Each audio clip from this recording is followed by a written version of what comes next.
Kwentong Bayan.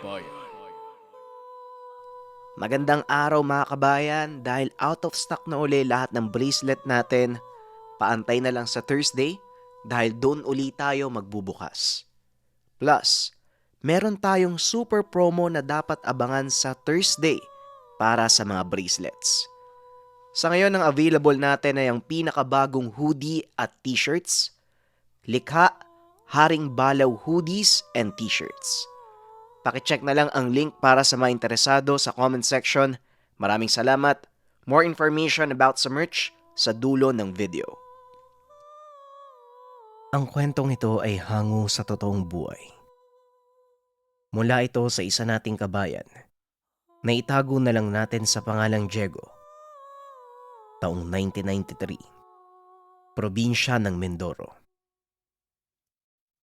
Nang mga panong ito, kasalukuyang naninirahan si Diego sa piling ng dalawang matanda na itago na lang natin sa pangalang Mang Abel at Aling Tasya. Maagang naulila sa mga magulang dahil sa isang aksidente. Nahulog sa bangin ang sinasakyan at himalang nakaligtas ang binata. Sumakto namang napadaan ang dalawang matanda sa lugar kung saan nangyari ang aksidente at nakita nila Diego na gumagapang palabas ng sasakyan. Ilalabas pa sana ni Mang Abel ang mag-asawa, ngunit huli na ang lahat dahil biglang sumabog ang sasakyan. Simula nun, kinupkup na ng mag-asawa ang nooy 12 taong gulang na si Diego. Sinubukan nilang hanapin ang mga kamag-anak nito, ngunit napag-alaman ng dalawang matanda na wala na itong kamag-anak sa kanilang lugar. At dahil walang anak, naging sentro ng atensyon ng dalawang matanda ang bata. Sa paglipas ng taon, napamahal din ito sa kanila. Pinag-aral ito hanggang sa makapagtapos ng sekundarya. Hindi lang leksyon ng paaralan ang kanilang itinuturo sa binata. Nagsimulang turuan ni Mang Abel si Diego ng lihim na karunungan ng Diyos. Nung una ay ayaw pa ng binata. Ngunit nang masaksiyan niya ang kakaibang nagagawa ni Mang Abel, dito siya nagkaroon ng interes. Nangyari ang unang inkwentro ni Diego sa mga elemento nung minsang isama ng matanda sa panggagamot. Isang lalaking taga-kabilang baryo ang kanilang pasyente. Hindi naman kadalasang nanggagamot si Mang Abel, ngunit kakaiba ang kasong ito. Kaya naman kaagad niyang pinuntahan. Lolo, saan po ba tayo pupunta? Saka, ano po bang sakit ng pupuntahan natin? Tanong ni Diego. Ang sabi ng mga sumundo sa atin kanina, nayanggaw daw eh. Pero kailangan ko pang makasigurado, kaya ako mismo ang pupunta. Tugon ni Mang Abel. Ito ang unang sabak ni Diego. Nang mga panong iyon, may kaunting kaalaman na ang binata sa dasal pang tigalpo at pangdepensa. Habang papalapit sila sa tahanan ng pasyente, binili na ng matanda si Diego na mag-usal ng pangdepensa at kontra-tigalpo dahil maaaring hindi yanggaw ang kanilang makakasagupa. Nandito na tayo, Apo. Tandaan mo ang mga bilin ko. Manood ka lang at huwag kang gagawa ng kahit anong maaari nating ikapahamak. Wika ni Mang Abel. Pagpasok pa lang sa tahanan ng pasyente, napamura na ang matanda. Dali-dali nitong nilapitan ang pasyente. Pinaalis ang mga kamag-anak na nakaupo sa tabi nito. Nung una ay hindi maunawaan ni Diego ang nangyayari. Ngunit kalaunan ay sinabi din ito ni Mang Abel.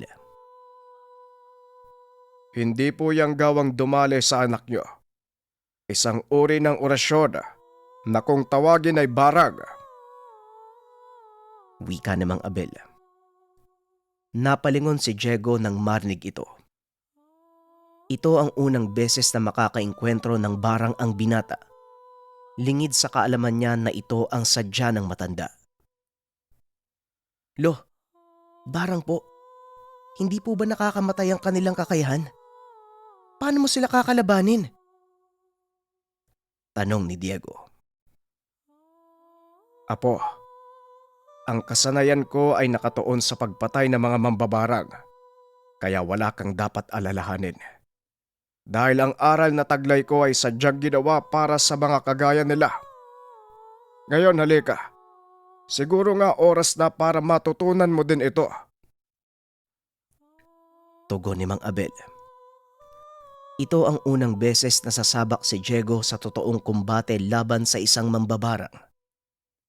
Medyo kabado ang binata, kaya nanatili itong nakatayo sa likod ng matanda habang isinasagawa ang mga orasyon. Matapos ay inutusan nito si Diego na kumuha ng garapon. Inabot niya kay Mang Abel at tinignan lang ito ng matanda. Buksan mo ang garapon. Anong gagawin ko sarado yan? Dali-daling binuksan ni Diego ang garapon. Inilapag sa tabi ng matanda. Saka pa lamang napansin ng binata ang kalagayan ng pasyente. Namamaga ang buong tiyan nito na para bang sasabog. Hinaplos ito ni Mang Abel ng dalang langis. Nanlaki ang mga mata ni Diego nang makita ang maliit na uod na naglalabasan sa balat ng pasyente. Lolo, ano po yan? Tanong ni Diego. Bigla siyang pinigilan ni Mang Abel dahil nararamdaman ng matanda ang takot mula dito. Huwag kang magpapadaig sa takot, Diego. Dahil lalong lalakas ang mambabarang na may gawa nito. Lalo at hindi ko pa nahuhuli. Wika ni Mang Abel. Pilit namang pinakalma ni Diego ang sarili. Inisip ng binata, isa lang ito sa mga pagsasanay na kailangan niyang pagdaanan at lampasan. Matapos tanggalin ang mga uod sa katawan ng pasyente, sinimula ni Mang Abel ang pag-uusal ng orasyon para mahuli ang mambabarang. Maya-maya ay tumayo si Mang Abel. Samantalang ang pasyente naman ay nawalan ng malay. Ito ang hudyat na nahuli na ng matanda ang mambabarang. Ngunit wala na sa kondisyon ang katawan ng pasyente para masaniban. Diego, maiwag ka dito. Kailangan kong puntahan ng mambabarang. Hindi ko siya pwedeng pasanibin sa pasyente. Masyado nang mahina ang katawan nito. Wika ni Mang Abel. Sa kasamaang palad hindi na ito naunawaan ni Diego dahil nagmamadaling umalis ang matanda. Kaya naman dali-dali itong sinundan ng binata. Ngunit napakabilis nitong maglakad. Walang nagawa ang binata kung hindi sundan si Mang Abel. Mabilis itong naglakad papasok ng kagubatan. Hindi naman huminto ang binata sa pagsunod hanggang sa marating ni Mang Abel ang isang maliit na baryo. Nagtago si Diego sa likod ng puno upang hindi ito makita ni Mang Abel. Sakto lang ang distansya ng binata, kaya dinig nito ang anumang sasabihin ni Mang Abel. Isa-isang nagsipaglapitan ang mga nakatira sa baryong iyon. Hindi naman nagsasalita si Mang Abel. Inantay nitong makalapit ang matandang lalaki na sa palagay ni Mang Abel ay pinuno ng baryo. Nasaan si Tandang Mio? Maikling tanong ng matanda. Nagbulungan ang mga taga-baryo at nagsalita ang matanda. Bakit, Abel? Ano na naman ang ginawang kalokohan ni Mia? Tanong ng matanda. Naitago na lang natin sa pangalang Tandang Arturo. Maya-maya pa, isa na namang matandang lalaki ang lumabas sa kubo. Lumapit ito sa kanila. Nanlaki mang mata ni Diego nang bigla itong sakalin ni Mang Abel. Abel! Ano ang kasalanan ko sa'yo? Tanong ni Tandang Mio. Huwag ka nang magmaang-maangan, Mio. Tanggalin mo ngayon din ang ginawa mo sa pasyente ko. Hindi nakaimik si Tandang Mio. Hanggang sa naglabas ng patalim si Mang Abel. Dito na kumilos ang mga tao. Ngunit hindi nila magawang sugurin ang matanda. Sige, subukan nyo. Tignan natin kung hindi kayo maubos. Banta ni Mang Abel. Patuloy lang na pinapakiramdaman ni Diego ang nangyayari. Hawak-hawak nito ang kanyang itak. Handa na siyang sumugod. Ngunit pinigilan nito ang sarili. Abel, maghulos dili ka. Hindi ka sasantuhin ng mga kasama ko. Nag-iisa ka. Baka gusto mong pag-isipan muna ka. Hindi na naituloy ng matanda ang sasabihin. Bigla siyang sinaksak ni Tandang Mio. Nagulat ang mga kasama nito dahil hindi nila akalaing tutuluyan ni Mang Abel si Tandang Mio. Pasensya na pero hindi ako natatakot sa inyo. Gayon kung gusto niyong maubos. Sige, subugod kayo. Wika ni Mang Abel. Isa-isang nag-atrasan ang mga tao. Hindi naman kailangan umabot sa ganito, Abel. Pakiusap. Huwag mong papatayin ang mga kapatid ko. Wika ni Tandang Arturo. Hindi siya mamamatay sa ginawa kong sugat. Sinadya kong iwasan ang laman loob niya, kaya wala kang dapat ipag-alala.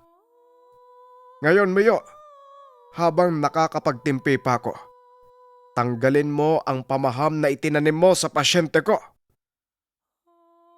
Wika ni Mang Abel. Sige, susundin ko ang gusto mo. Isama mo ko sa pasyente. Tugon ni Tandang Mio. Alam ni Mang Abel ang ugali nito. May pagkatraidor. Mapanlin lang ang matandang mambabarang, kaya hindi nagtitiwala sa kanya si Mang Abel. Isasama kita. Pero sasabihin ko sa'yo, huwag kang gagawa ng kalokohan. Dahil hindi ako magdadalawang isip na patayin ka. Kagad hinila ni Mang Abel si Tandang Mio. Isinama ito sa tahanan ng pasyente. Samantalang si Diego naman, dali-dali na ding umalis bago pa ito abutan ng kanyang lolo.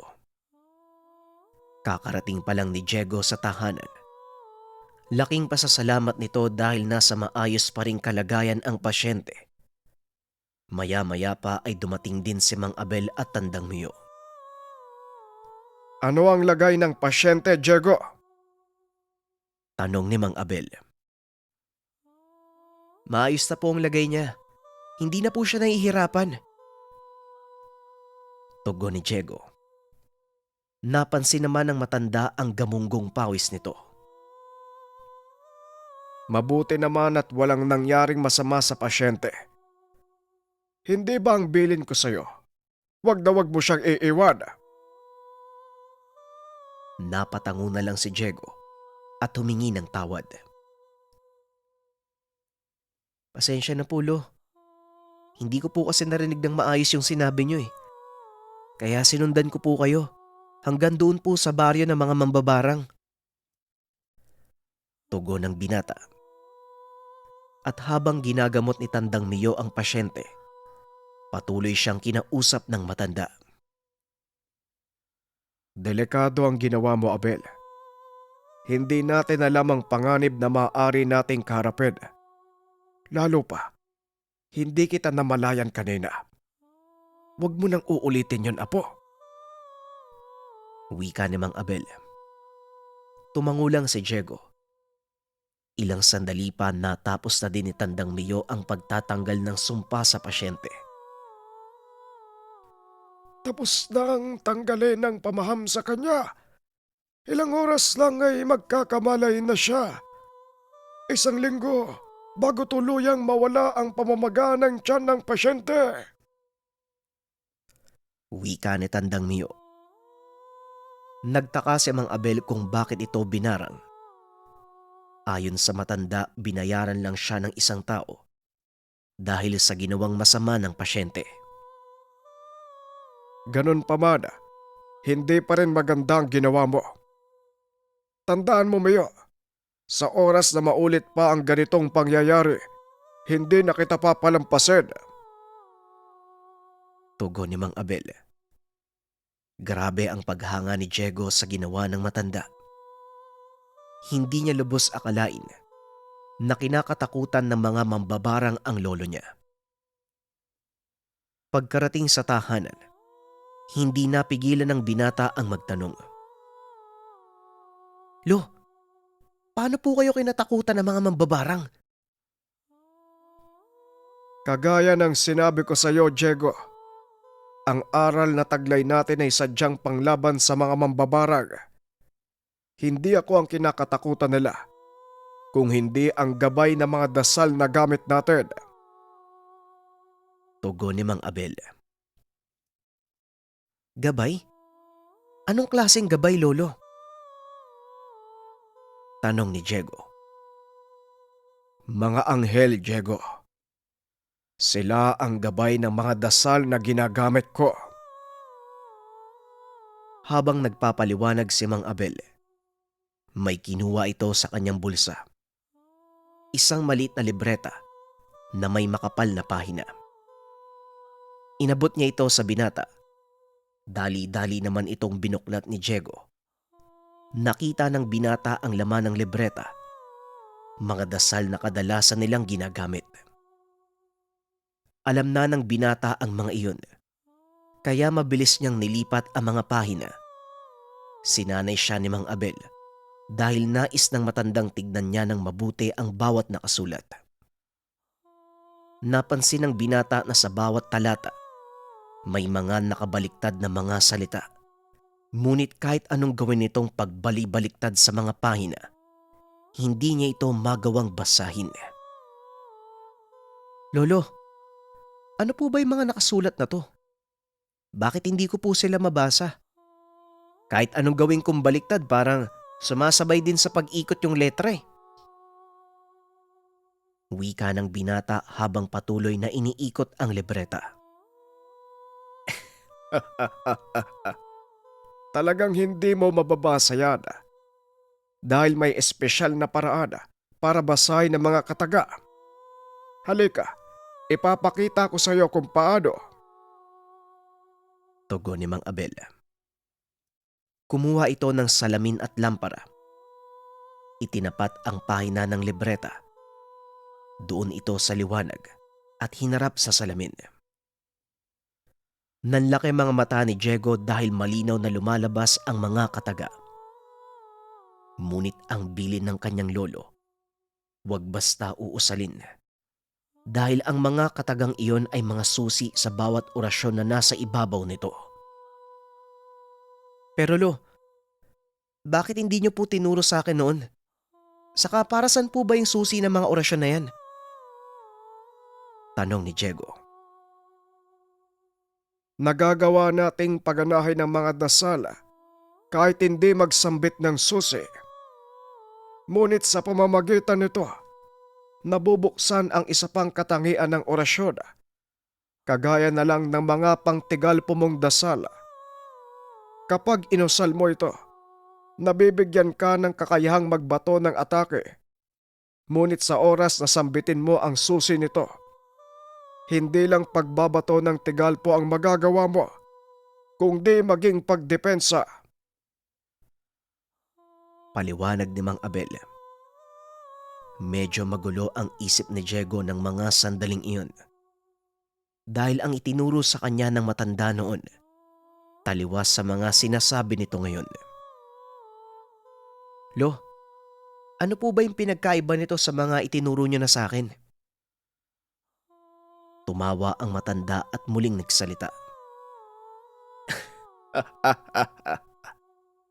Magandang katanungan. Ang paggamit ng mga susi ay nagbubukas ng panibagong dome. Sa makatuwid, pinapalawak nito ang saklaw ng kakayahan ng isang dasal. Mas lumalakas ito at nagkakaroon ng mas mataas na otoridad ang gumagamit. Napakamot ng ulo si Diego. Hindi nito lubusang maunawaan ang sinasabi ng matanda. Kaya naman nagbigay ng halimbawa si Mang Abel. Alam kong nakita mo ang ginawa ko doon sa baryo ng mga mambabarag. Hindi mo ba napansin? Hindi nila ako sinugod. Dahil bago ko pa sila kumprontahin, nasakop na sila ng aking dome. Idinagdag ng matanda ang halimbawa ng lamparang nasa harapan nila. Tinakpan nito ang liwanag at biglang nagdilim. "Lo, madilim po. Bakit nyo naman tinakpan?" Tanong ni Diego. Tama, kagaya ng lampara. Sa oras na takpan mo ang liwanag, maliit na lugar lang ang masasakop ng liwanag. Pero sa oras na tanggalin mo ang takip, balawak ang masasakop nito. Mas mauunawaan mo ang bagay-bagay pagdating ng panahon. Sa ngayon, magpahinga muna tayo dahil gabi na. Tugon ni Mang Abel. Hindi naman nakatulog si Diego. Pilit nitong iniisip ang kaugnayan ng mga susi ng orasyon sa mga ginagamit nilang dasal. Hanggang sa hindi na nga ito nakatiis, muli nitong kinuha ang libreta. Binasa ang mga orasyon. Kinabisado ang susi na kaakibat ng bawat dasal. Alam na ng binata ang epekto ng mga orasyon. Ngunit ang gusto niyang malaman ay kung ano ang magagawa sa oras sa sambitin niya ang susi nito. Naglakad ang binata papunta sa kalsada hanggang sa hindi nito namalayang nakarating na siya sa isang baryo. Inikot nito ang tingin sa paligid. Napansing ito yung baryo ng mga mambabarang. Biglang sumayad sa isip ng binata na doon subukan ang kakayahan ng dasal. Nagkubli si Diego sa isang sirang kubo at binato ang pinto ng isa sa mga bahay doon. Lumabas ang may-ari ng tahanan. Nakita ang batong ginamit ni Diego. Kinuha naman ni Diego ang pagkakataon upang subukan ang dasal. Sa kalagitnaan ng pag-uusal, napalingon sa kanyang kinaroroonan ang lalaki. Pilit tinapos ng binata ang pagsambit ng mga orasyon. Habang naglalakad papunta sa kanya ang lalaki.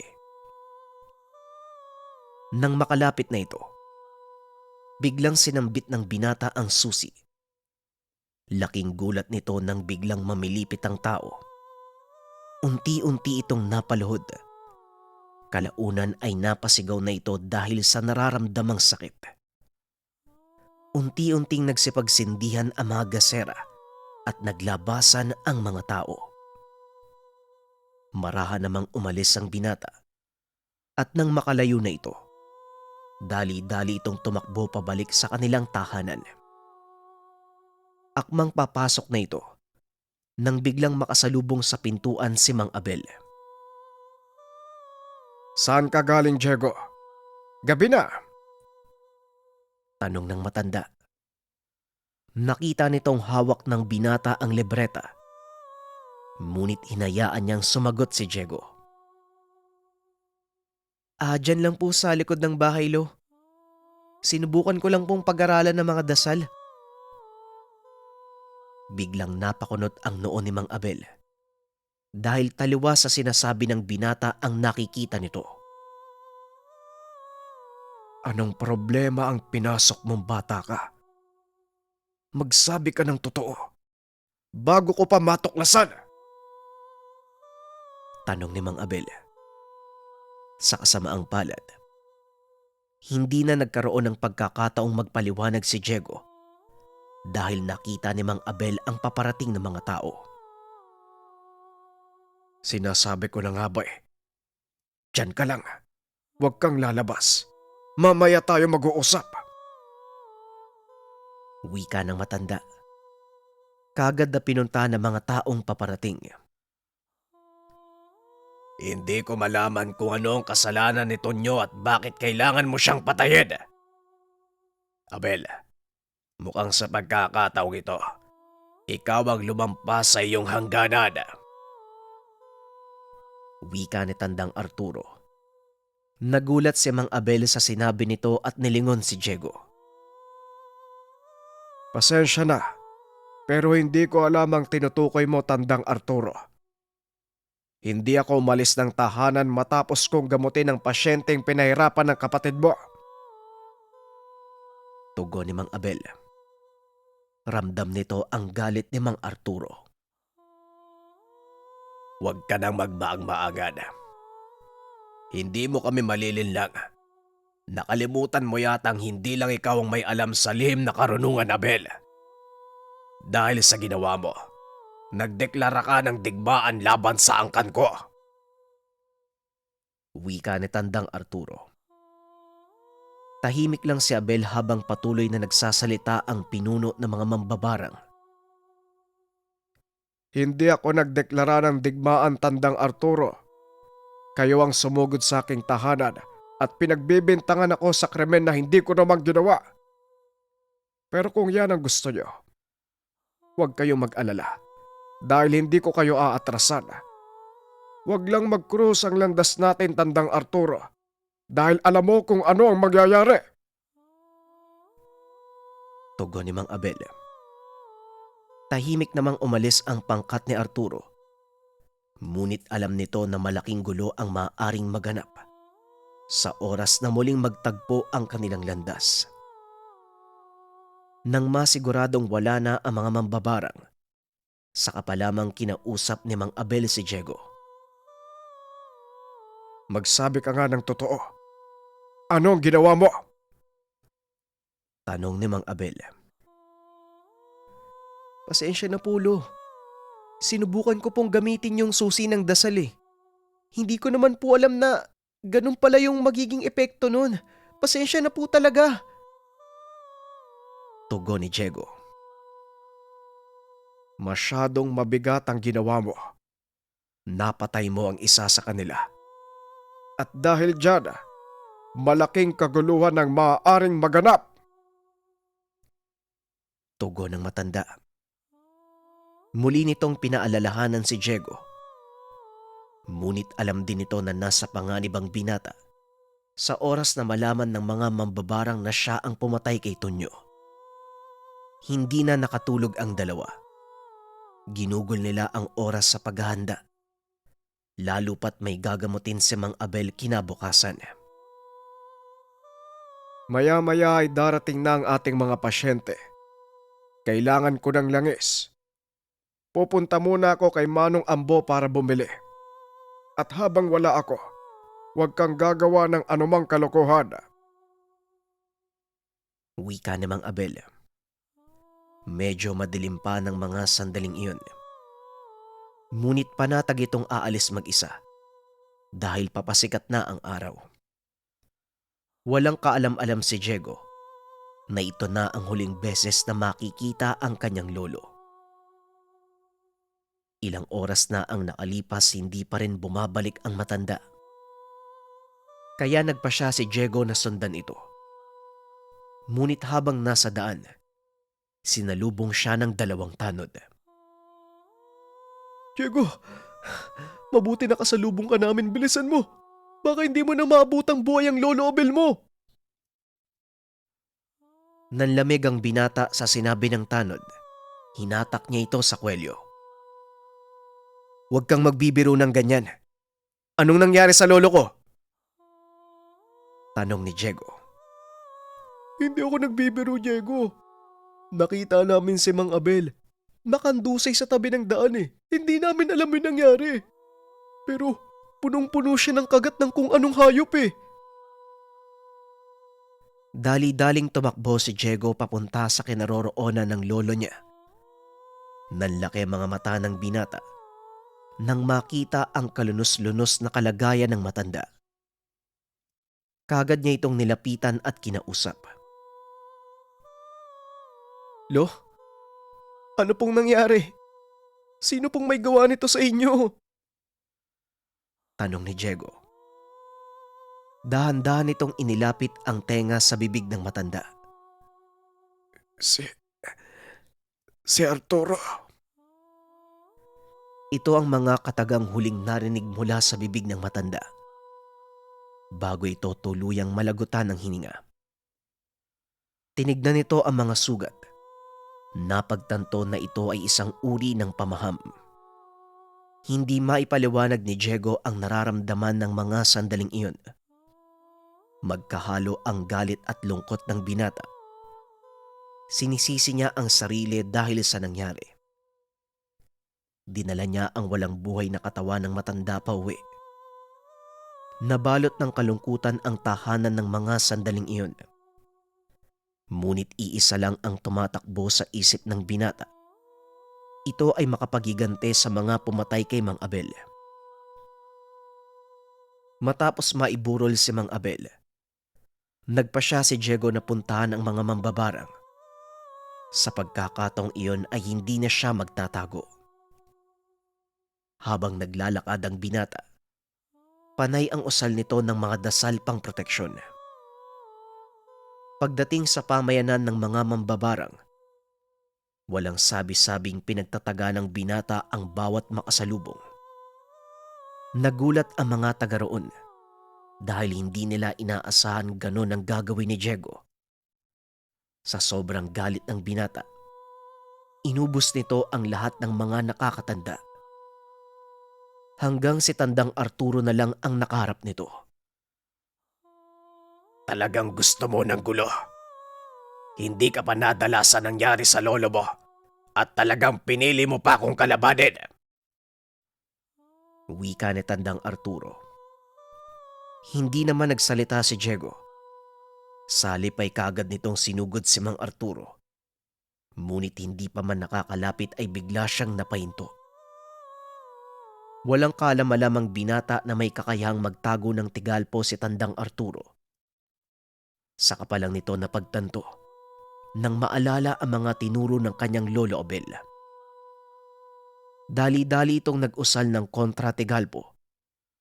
Nang makawala ay kinuha ang libreta sa kanyang bulsa at nag-usal ng dasal pang atake. Sa hindi malamang kadahilanan, hindi magawang kumilos si Tandang Arturo. Ito rin ang unang beses na makipaglaban si Diego gamit ang mga dasal na naituro sa kanya. Kaya kinuha nito ang pagkakataon upang tapusin ang kalaban. Dinampot nito ang itak. Tinutok sa leeg ng matanda. Buhay ng lolo ko ang kinuha niyo. Kaya buhay mo rin ang kukunin ko. Wika ng binata sabay laslas ng leeg ni Tandang Arturo. Kahit paano ay gumaan ang kanyang loob dahil nagawa niyang ipagigante ang kamatayan ni Mang Abel. Alam din ng binata na hindi ito ang huling laban niya sa mga mambabarang dahil may ilan sa kanila ang nakaligtas. Ngunit anuman ang maganap, nakahanda si Diego na harapin ang lahat ng mga ito. Lalo na't malalim ang kanyang pinanghuhugutan. Ngunit alam niya rin sa kanyang sarili nang dahil sa kanyang kamalian, nang dahil sa kanyang kapusukan, namatay ang kanyang lolo. Ang susunod nating tagapagpadaloy ng kwento ay si RJ. Maraming salamat sa mga kabayan natin na nakaka-appreciate na ngayon kay RJ kasi undergoing siya ng training. At yun nga mga kabayan, salamat sa pag-intindi kasi kailangan din magpahinga ng boses ko. Nitong mga nakaraang araw kasi medyo nahihirapan na ako mag-narrate. Kaya sobrang laking tulong ni RJ para makapagpahinga naman ang boses ko. Mas nakakalungkot kasi kapag, alam nyo yun, pag wala tayong upload, kapag maikli lang. Kaya sana, bigyan nyo ng pagkakataon si RJ. Yun lamang. Simulan na natin ang kwento. Ang Ang kwentong ito ay hango sa totoong buhay. Mula ito sa isa nating kabayan na itago na lang natin sa panghalang Kurog. Taong 1987, Iloilo. Si Kurog ay isang tricycle driver. May asawa at 2 anak.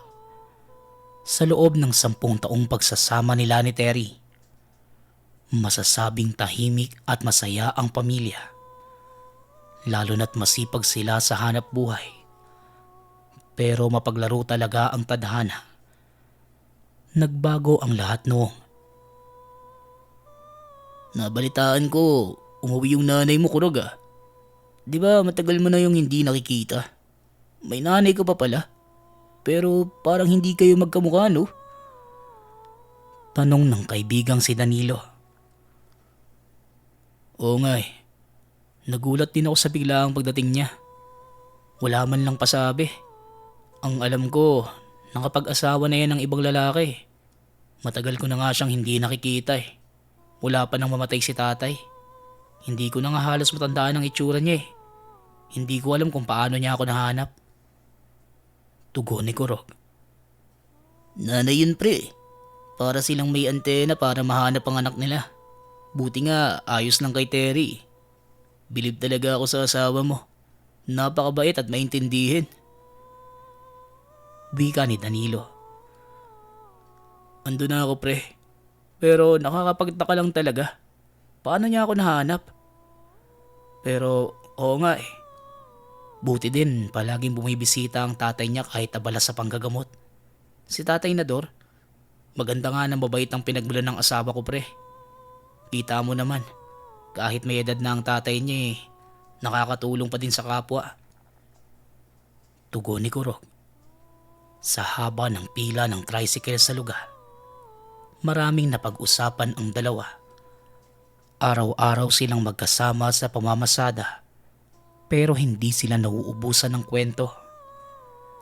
Nung umagang yon, naging pasahero nila si Aling Carmen.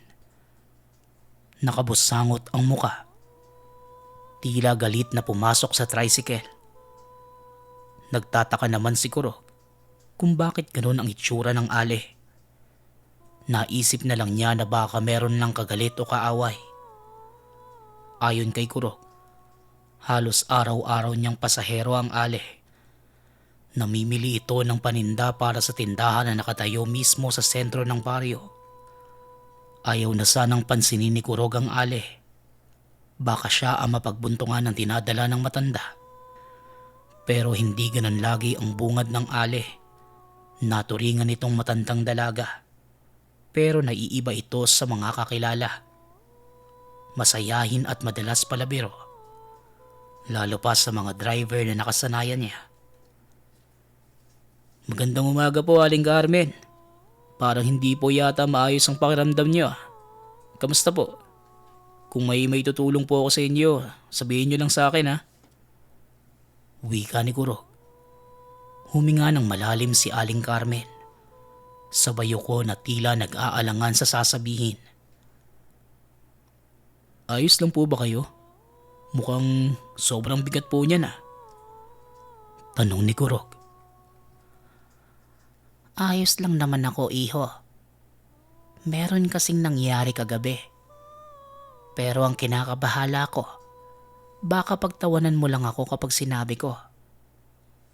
May aswang sa baryo natin.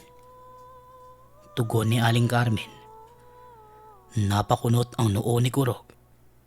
Tinitigan niya si Aling Carmen na may halong pagtataka. Pero makikita sa mukha ng matanda na seryoso ito. Ang tindahan ni Aling Carmen ang pinakauling nagsasarado sa gabi. Minsan, inaabot pa ito hanggang madaling araw. Nag-iisa lang ang ale sa pwesto nito at dito na rin nakatira. O bakit parang natigilan ka? Kanina tanong ka ng tanong.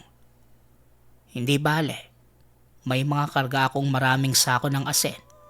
Sa susunod na makita ko ulit ang tigbaliw, hindi ako magdadalawang isip na sabuyan siya. Wika ni Aling Carmen. Tigbaliw po. Parang narinig ko na po yan ah. Pero sa dami po ng tao at ingay sa lugar natin, paano magkakaaswang dito? Eh kung nagkataon, kuyog ang aabuti niya dito. Tugon ni Kurog. Kaya nga mag-iingat ka. Sa panahon ngayon hindi mo alam kung ano ang tunay sa hindi. Maraming mapagpanggap at mapagkunwari. Kaya kung ako sa'yo, walang masama kung uunahin mo ang kaligtasan mo at ng pamilya mo. Kung sakaling makaengkwentro mo ang nakita ko kagabi, ewan ko na lang kung anong mararamdaman mo. Sige na, ihatid mo na ako.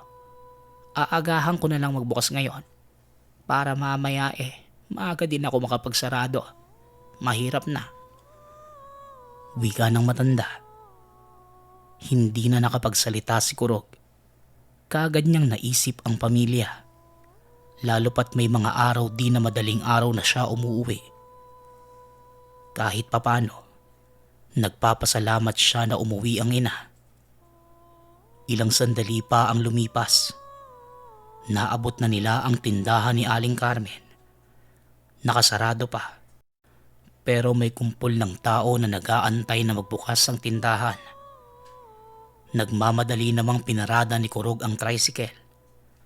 Ayon kay Aling Carmen, galing pa sa malayong bukid ang mga mamimili. Salamat sama at dumating ka na, Carmen. Aba mga kasama, mukhang alam na niya ang sadya natin. Marami siyang asinadala. Nako, may nangyari kagabi. Hindi ko alam kung dumating na ba sa inyo ang balita. Wika ng isa sa mga mamimili. Naku Carmen, kailangan namin ng maraming asin. May gumagalang aswang dito sa atin Hinala namin dayo lang. Hindi pa man natin nakikita ng harapan, pero sigurado ko, aswang ang nananalasa sa mga hayop namin sa bukid. Diyos ko, kailangan namin ng pangontra. Kawawa naman ng mga alaga ko kung sakali.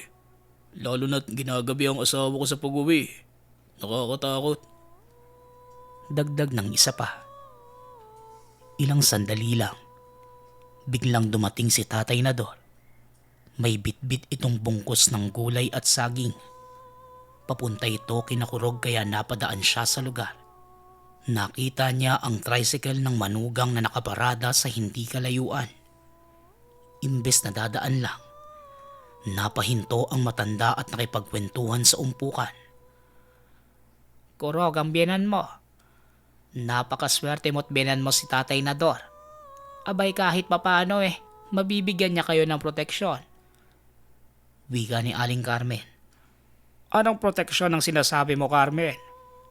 Gulay at saging ang dala ko para sa mga apo ko. Siya nga pala. Uuwi ka na ba, Kurog? Halika't sasabay na ako. Medyo mabigat itong dala ko Mabuti naman at nakita kita dito. Tugon ni Tatay Nador. No, Tatay Nador. Huli ka na sa balita. May gumagalang aswang sa baryo natin Wika ni Pedro. Aswang baka mo? Kailan pa? Sa pagkakaalam ko, tahimik ang baryong ito Kung sino man ang manggugulo, tsak na may kalalagyan sa akin. O siya, sige. Magsiuwi na kayo at para kayong mga palaka. Ang iingay nyo.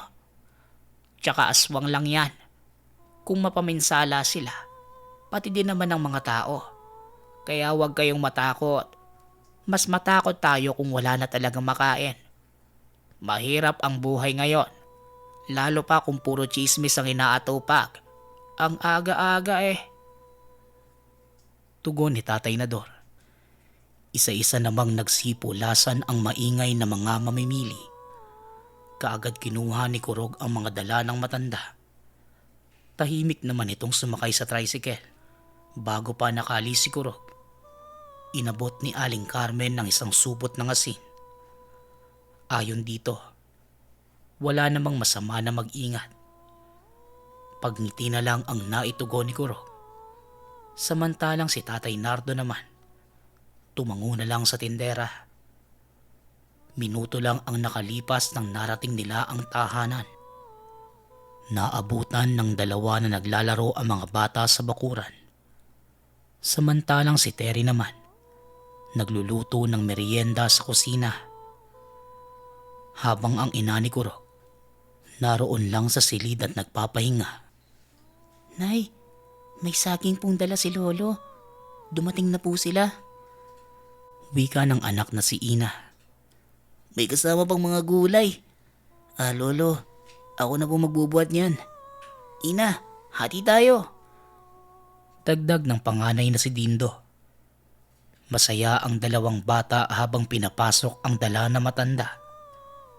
Samantala, napahinto si Tatay Nador sa tapat ng tahanan. Ayon sa matanda, may kakaibang enerhiya sa paligid. Tumingin siya sa iba't ibang direksyon habang inaamoy ang hangin. Atay, may problema po ba?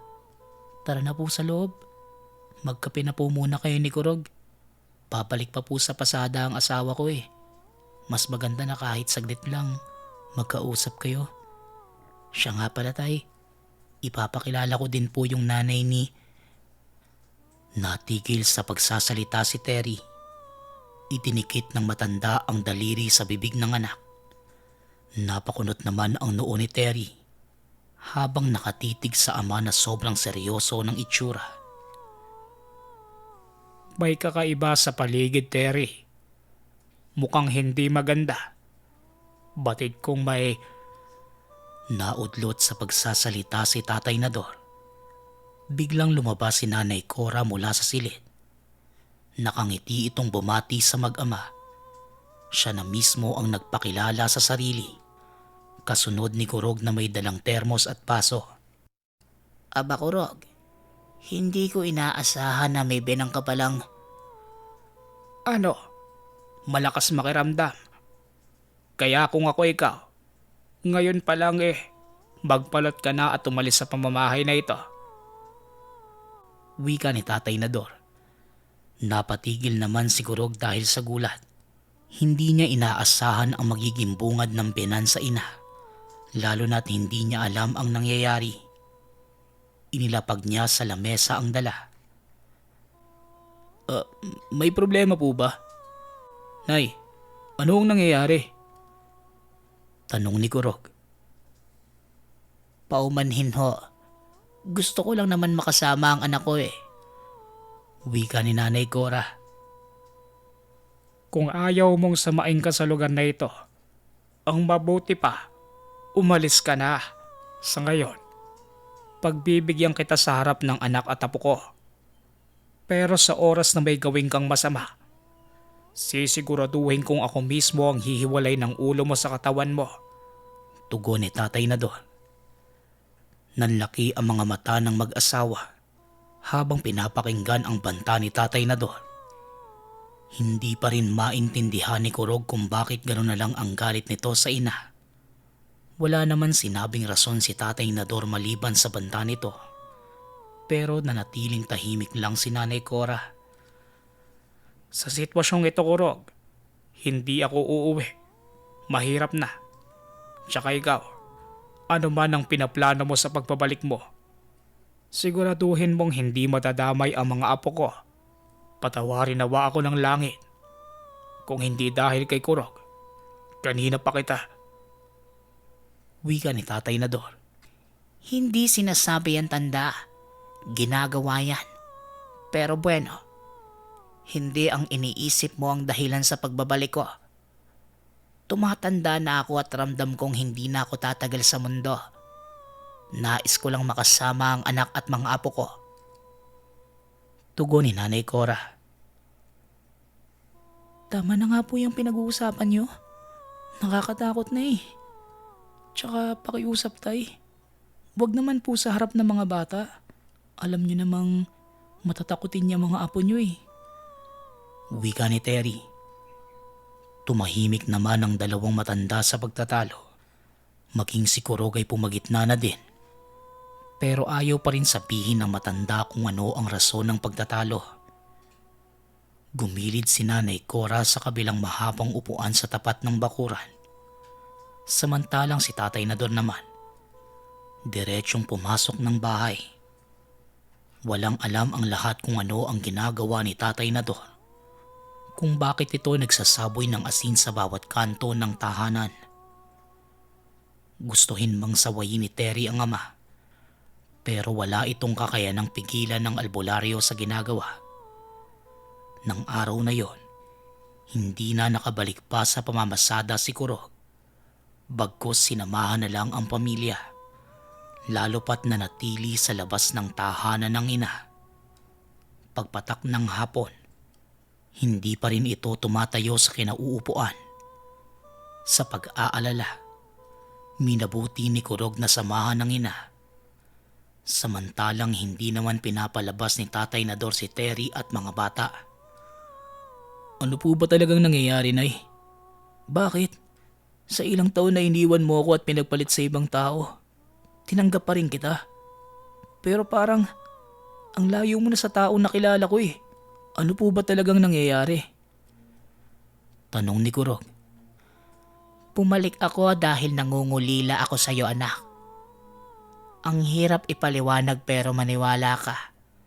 Dahil sa kapakanan mo kung bakit ako umalis, kinakailangan kong ilayo ka sa... Natigil sa pagsasalita si Nanay Cora nang sumubat si Tatay Nador. Papadilim na ang paligid. Lumabas ang albularyo ng tahanan, dala ang lampara. Nakiupo si Tatay Nador kung saan naroon si Nanay Cora at Kurog. Doon niya sinabi ang lihim na tinatago ng ina. Nanikip ang dibdib ni Kurog dahil sa pahayag na matanda. Sumang-ayon naman ang ina. Maluha-luha itong kwento ang mga nangyari. Gusto lang kitang makasama sa huling sandali, anak. Patawarin mo sana ako. Hindi ko nagawang ipagtapat sa iyo dahil una sa lahat, mas inuna ko ang kaligtasan mo. Wika ni Nanay Cora. Magsasalita pa sana ang matanda, pero nakarinig sila ng sigawan sa hindi kalayuan. Napatayo naman si Nanay Cora. Kaagad tinignan ng paligid. Kailangan niyo maghanda. Patawarin mo ako, anak. Alam mong kapakanan mo lang ang iniisip ko. Wika ni Nanay Cora. Sa puntong yon, hinanda na ni Nanay Cora ang sarili. Tumayo ito at biglang tumakbo papalayo. Hahabulin pa sana ito ni Kurog, pero bigla naman siyang pinigilan ni Tatay Nador. Ayon dito, hindi ligtas kung susundan pa ang ina. Napatayo naman si Kurog nang mamataan ang mga kabaryo na papunta sa isang direksyon. Maging si Lolo Nador, napatayo nang makita ang mga taong may hawak na sulo na tila may hinahabol. Susunod na sana si Kurog sa mga taong nagkakagulo. May mga hawak itong bolo at itak, pero pinigilan siya ng matanda. Bagkus sinabihan itong bantayan ng pamilya. Si Lolo Nador mismo ang nagpresentang sundan si Aling Carmen na may dalang garapon ng asin. Kami na ang bahala, Kurog. Bantayan mo na lang ang pamilya mo. Kahit ang nanay mo, wag na wag mong papapasukin sa pamamahay mo. Naintindihan mo ba? Hindi natin alam kung sino yung mga kasama ng nanay mo. Kahit ano pa yan, tanggalin mo na sa isipan mo ang makasarili mong ina. Wika ni Lolo Nador. Napaluha na lang si Kurog habang sinusundan ng tingin ng matanda. Sumunod ito sa mga taong sinuyod ng lugar. Makita lang ang aswang. Minuto lang matapos makaalis si Tatay Nador, kumatok sa pintuan si Nanay Cora at nagsalita. Dala ng pag-aalala, hindi na nakapag-isip pa si Kurog at pinabuksan ng ina. Napasigaw naman siya nang makita na nakahandusay ito sa tapat ng pinto at wakwak ang tiyan. Akmang lalabas na sana si Kurog para tulungan ng ina. Bigla naman siyang nakarinig ng pag-angil sa hindi kalayuan. Nagtayuan ang balahibo ni Kurog nang sumigaw ang nilalang habang papalapit sa kanya. Napaatras ng bahagya si Kurog. Biglang bumangon si Nanay Cora na nakahandusay. Nagbago ang figura nito.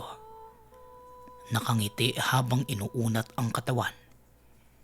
Hindi yon si Nanay Cora, kundi tigpaliw na ginaya ang wangis ng ina. Sino ka? Tanong ni Kurog. Nang malapit na sa kanya ang aswang, may lumundag na nilalang sa harapan niya at pinigilan ang papasugod sa kanya. Pagulong-gulong ang dalawang aswang at nagbuno. Napasigaw naman si Nanay Cora sa anak habang hawak siya ng halimaw sa leeg at pinitin pa itaas. Isarado mo na ang pinto, anak. Pakiusap. Kahit anong mangyari, wag na wag ang lalabas. Tandaan mo, ano man ang mangyari ngayong gabi, lagi mong tatandaan na mahal kita. Wika ni Nanay Cora. Matapos yun, nagbitiw ito ng mga kataga. Hinawakan niya ang ulo ng nilalang at gamit ang huling hininga. Buong lakas niyang hinugot ang ulo at hiniwalay sa katawan. Sa kasamaang palad, tumagos naman ang mga kuko ng nilalang sa leeg ni Nanay Cora, kaya kaagad din itong nawala ng buhay. Hindi na nakapagsalita siguro. Pag-iyak na lang ang nagawa niya ng mga oras na yon. Diyos ko, bakit? Bakit? Tanong ni Kurog. Ilang sandali pa nagsidatingan na ang mga kabaryo. Nanlumo ng husto si Tatay Nador nang makita si Kurog. Tila nawala ito sa ulirat.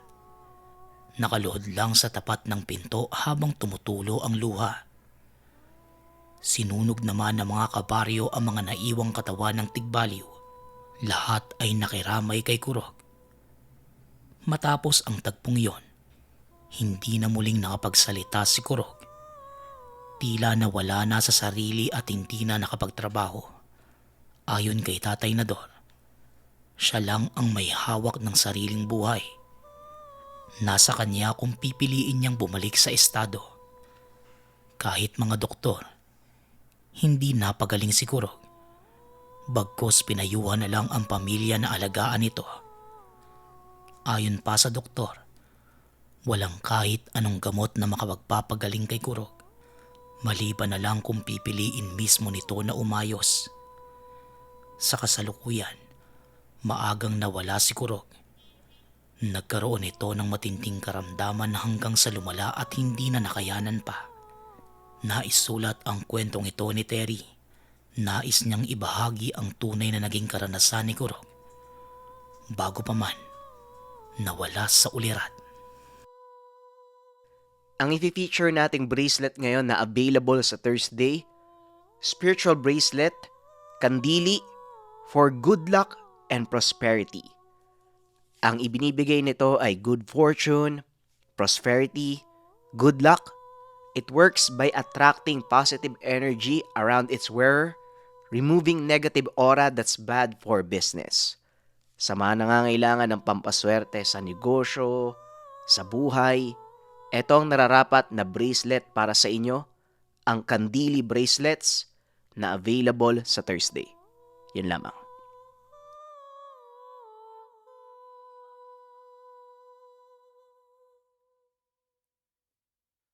Kwentong Bayan.